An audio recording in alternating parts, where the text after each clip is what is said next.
Hi, everyone. So, the birthday weekend with Bella went over pretty decently. Um, when Alicia brought Bella, like she went to go pick her up and brought her Friday night, it was like maybe 2 hours later, and Alicia finds out that like her best friend dies. This is like an older lady who's like a mother figure to her. They've been friends for like 25 years at least. Um, the lady's been there for her when like she was going through suicidal stuff back in college. Like they have a long history. Um, and mostly just talk by phone like once a month. So, cuz her friend lived like a few hours away, so it wasn't easy to visit regularly, but I met her one time and I really liked her. And so Alicia's sitting there, obviously upset. We knew this was coming, by the way. Like it was supposed to happen last year, like based on um the lady's like health conditions, but she like hung on for another year. And then the timing, I mean, the timing of like somebody dying is never good. So me, Alicia, and Bella are just like sitting there, and then Alicia starts like, "Oh my God," and like starts crying a little bit. And so I took her into the bedroom. Um, and we laid down for like 45 minutes, and Alicia cried. And I'm just going to tell you how that experience went um from my brain. And I'm just being honest. I hope you don't think I'm some sociopath or whatever. But so when Alicia started crying, now this is the first time that like I've been like with her when she's experienced some loss, like a loss like this, like somebody dying. This is the first time. So, and I have experience with that unfortunately throughout my life. So uh I know what that must feel like. And so I take her, I tell Bella, I was like, we need to go into the bedroom. We'll probably be there for a bit. So, she's got stuff to do or whatever. And we're laying down. And so Alicia and I sleep with separate blankets. It's hard to describe. I mean, I've talked about it in past episodes. Like, we share the same bed, but she has her own comforter. I have my own comforter because, like, we do not sleep the same way. And so I've told her in the past, like, if you're gonna cry, don't cry on my blanket because, like, we get in bed and I like to put the covers over me because the AC is on. So it's always like chilly in there. And like, she likes to lean over, like, where she's laying down, like, on my stomach. And, when she's cried in the past, the first time it was like on my comforter, and I immediately went to like go wash the crap out of that. Like I went to wash the snot and stuff, and then I told her, I said, it's not a problem that you're upset, obviously, but like make sure you cry onto your own blanket so that like I don't have to worry about it. And so I brought her into the bedroom, and when I pulled my blanket up, I pulled hers over on top of mine so that like all of the snot could go on her blanket. This is the kind of thinking that like really goes into my, like, this is what I thought of when I went in there. Um Not like, I don't want to say like normal thoughts. I don't know what the fuck normal thoughts are, but like this is what I was thinking. My wife is upset. Like her mother figure died. They have been good friends for many, many years. I know this lady. I hear about this lady. And one of the first things I can think of is like I do not want her snot on my blanket. So that was that. And then so we're laying there. Now, right before Alicia, sorry about all the backtracking, right before Alicia found out about this, I was just getting ready to dive into a very delicious looking piece of chocolate cake that Alicia made. Because she got the oven part to work and she decided she was okay with baking the cake. She made homemade frosting, and I hadn't eaten anything like all day because I was busy putting decorations up, and I just forgot to eat. And so I was like really hungry, and I'm the kind of person that like, I mean, I won't go for like candy when I'm hungry, but like I'll go for some cake or some cookies. Like those taste even better when you're hungry. And so anyways, I was just about to take a bite out of that cake when this whole thing started and she found out, and I took her to, so I put the cake back in the fridge, and like I'm laying in bed while she's crying, and I'm like rubbing her back, and all I can think about is that piece of cake. Um, and I'm aware, I am fully aware that that is my thought process why my wife is like terribly upset that I am sitting there thinking about the cake that almost was in my stomach and how hungry I am. And when can I get to that cake? How long is her crying going to last? Am I gonna have to go like an hour without that cake? Like, I really was just thinking about the cake, and I was also aware and present for her, like, her pain, but I was also thinking about cake. Is that weird? I didn't tell her this because it's still too fresh. Like, it's only Monday. This happened Friday. Um, I am not gonna fucking tell her I was just thinking of cake. Um, because who wants to hear that? Nobody wants to hear that. And like just when I thought that she was done crying and that like we were soon like she was about to get up and be like, okay, like either we could both leave or I could leave and she can like have some time to herself. So just when I thought that that was going to happen, another wave of crying would come on and I'd start timing the waves. So I was like, when another one started, I was like, oh my God, this is getting me further away from that piece of cake. Oh my gosh. I wish my brain wasn't like this because that's not really the priority in the moment when your spouse is just sad. I mean, so yeah, I mean, I wasn't a robot. I do have feelings. I do have empathy.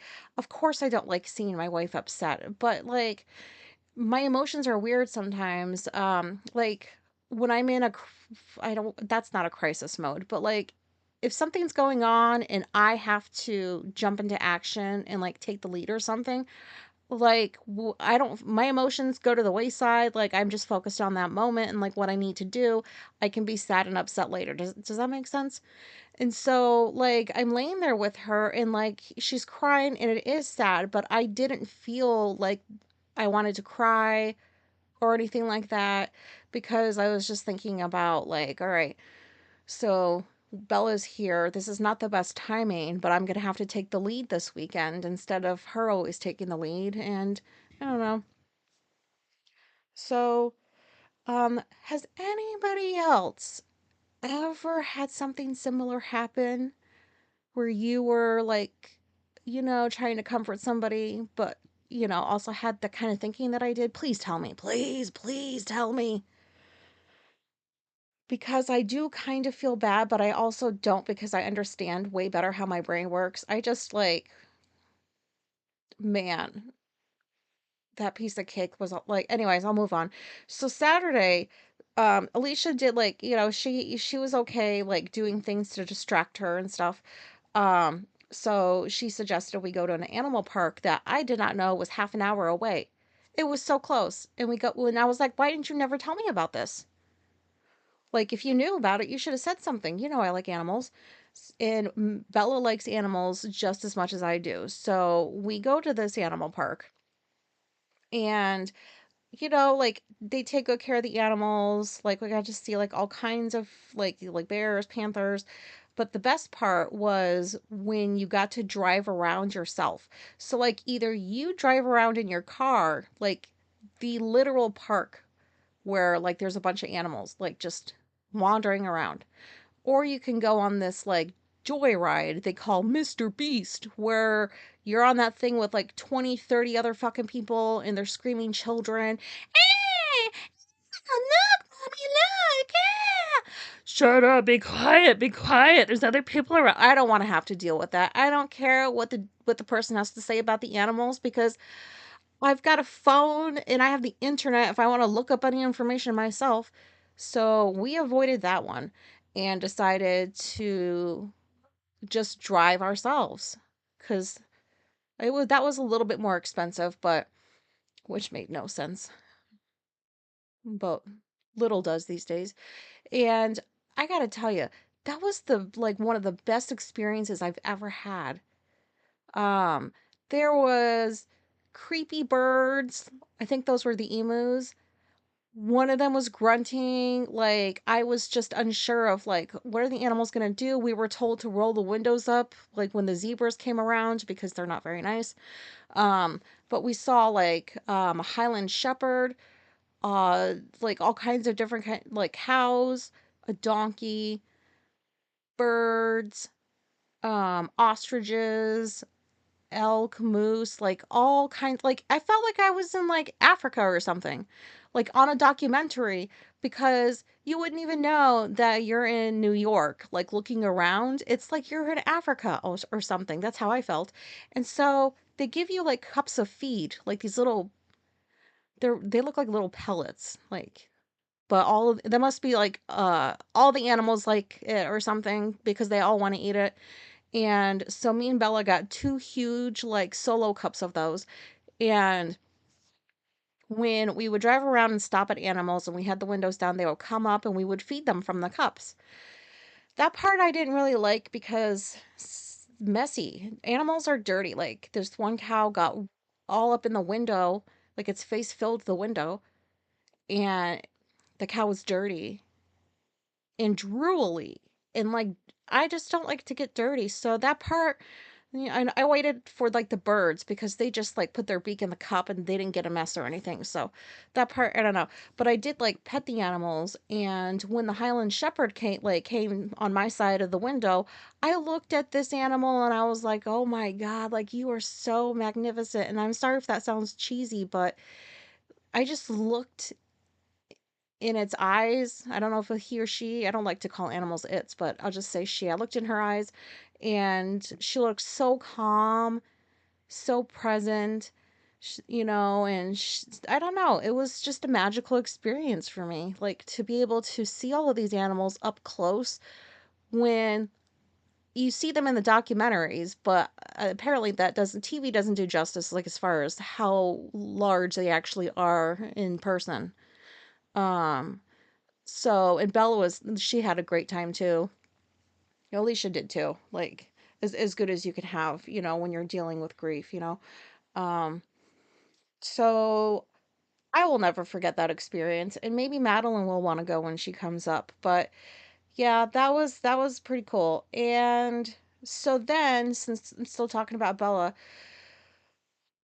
later that night, Alicia goes to bed, and it's getting like the norm now when the girls come to stay is, since I'm the one that stays up like all hours, I come out to feed the cats for the last time at like midnight, 12:30, and then I know I'm going to be out there for at least 2.5 hours, like chatting with them.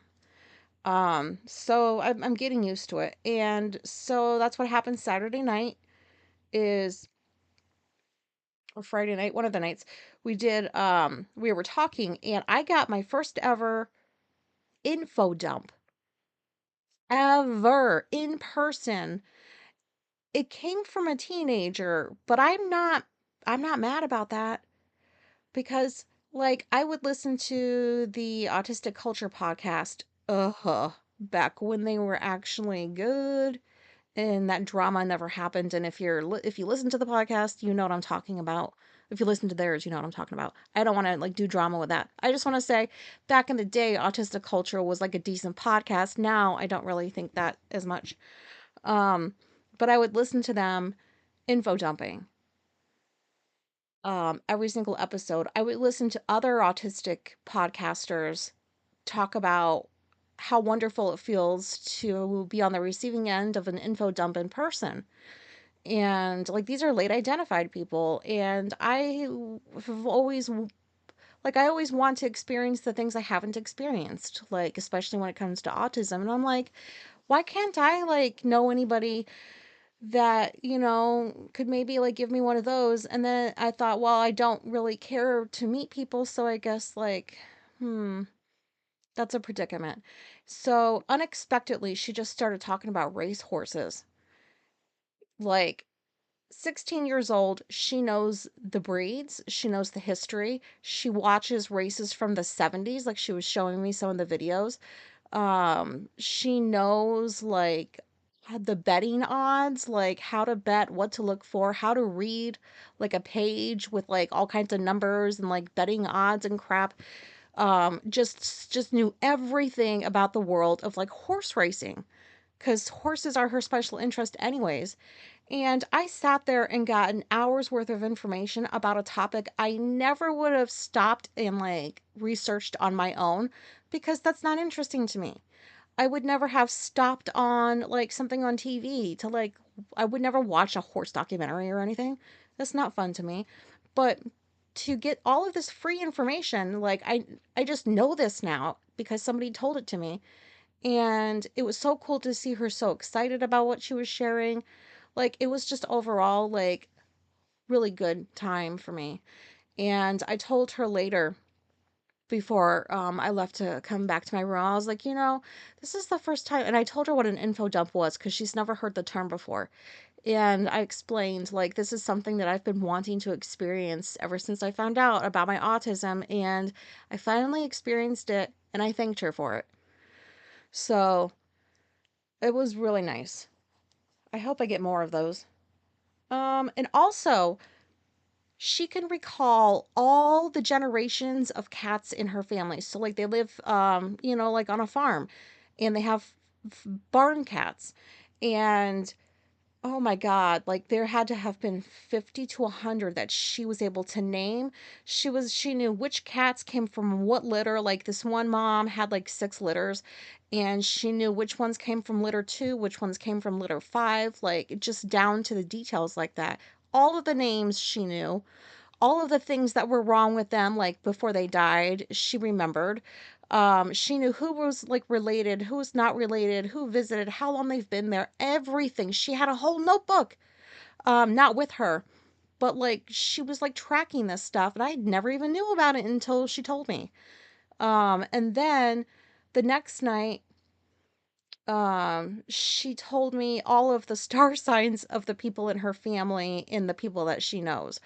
I don't really like do that anymore, like the Gemini stuff or whatever, because that's what I started off with. But like, then you move on to like the Myers-Briggs type testing and then all the other crap until you figure out that you're autistic. But anyways, so she's telling me this one's a Gemini, this one's a Pisces. She knows how each sign, like what the characteristics are, the pros and the cons, who fits well with who, like everything. Like I was not expecting that. I was like, "Oh my god, like do you have like a photographic brain or something? Like do you realize how like great this is that like you can do things like this?" She's like, "Yeah, I guess." I'm like, "No, dude, like I wish I had a brain like yours. How cool."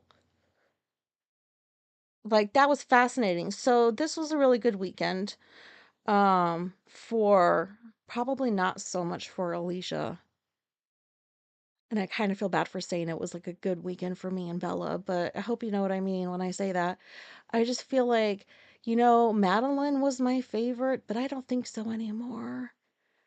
I think it's Bella because this is like my little mini me almost. But that does sound a little bit arrogant, and I don't mean it to sound that way, but I don't know. I just had a good time. I like talking to her. I like listening to the awareness that she has about what's going on with her family. She knows why her mom acts the way she does sometimes. She is going to be an outlier and she's going to be one of the ones that get away, like Alicia did.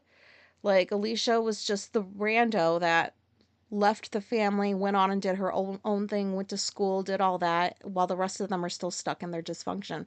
And Bella's like, in 2 more years, I'm free, and she doesn't mind her mom and sister so much. It's like the other family members, like the grandparents and, like her brothers, and it's not a good situation. But she's got so much awareness about what they're dealing with and what she doesn't want in her future. She's like, I don't want to end up with the kind of men that like my mom did, so um it's nice to see that for somebody who hasn't been on this planet for very long. And anyways, that's all I have to say. So how long did I spend on this? Oh, my normal time. Um, Hopefully this was relatable.